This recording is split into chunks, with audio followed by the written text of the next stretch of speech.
move forward with clarity and grace. It requires patience with yourself and the understanding that healing doesn't happen overnight. The first part of finding peace is allowing yourself the time and space to heal.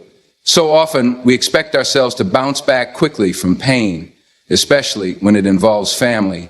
There's pressure to maintain the relationship or to fix everything immediately.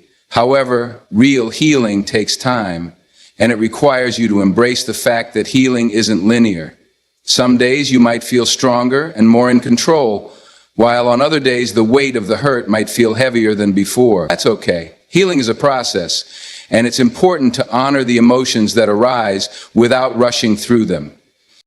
During this healing process, it's essential to give yourself permission to feel what you feel, whether it's sadness, anger, confusion, or even relief. All your emotions are valid. Too often we suppress our emotions to avoid confronting them, but in doing so, we prevent ourselves from truly moving forward. Acknowledging your feelings is a necessary step in letting go of the past and finding your peace. It's okay to not have all the answers right away, and it's okay to feel conflicted about how to move forward with family. By giving yourself space to feel, you begin to release the hold that the situation or the person has on your emotional state. Another critical aspect of finding peace after the storm is redefining your relationship with the person or situation that caused you pain. This doesn't necessarily mean reconciliation, but it means finding a place of acceptance and understanding within yourself. When you carry around bitterness or resentment, you remain connected to the pain and conflict. Reclaiming your peace means you decide not to let the negativity of others continue to have power over your emotional life. You must work to find a sense of closure, whether it's through forgiveness, through setting stronger boundaries, or through simply accepting that some relationships are meant to change.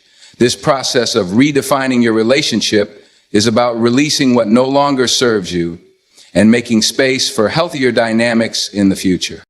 At times, finding peace also means rediscovering who you are outside of the family roles you've always played. Many of us tie our sense of self-worth to how we're perceived by our family.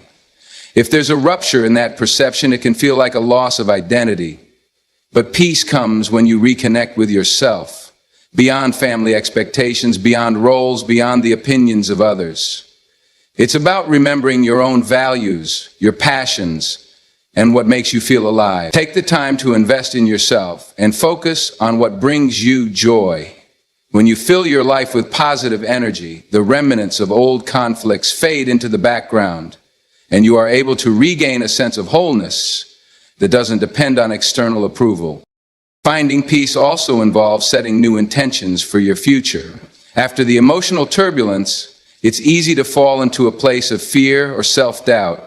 You might find yourself thinking that you'll never trust again, or that you'll always be stuck in the same patterns with family. However, peace comes when you choose to shift your mindset.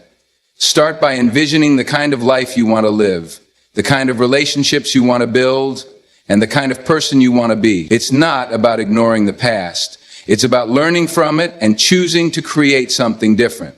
Reclaiming your peace is also about recognizing that the future is not defined by past struggles. You have the power to create a new path forward. Finally, finding peace after the storm means understanding that it's okay to walk away from family relationships that no longer contribute positively to your life. Sometimes this might mean creating permanent distance from people who are toxic, manipulative, or who consistently disregard your boundaries. This decision isn't about rejecting them as people. It's about making a choice to prioritize your own well-being. You are not obligated to stay in a relationship that brings you constant pain or leaves you feeling diminished. True peace comes when you release what's no longer serving you, even if it's hard. Ultimately, the peace you find after the storm is the peace you create within yourself. It's about regaining control over your emotional life and no longer letting the actions or words of others dictate your happiness. It may take time, and it may require difficult decisions, but by focusing on your healing, setting boundaries, and letting go of past hurts, you'll eventually find that peace is not just a destination, it's a way of living.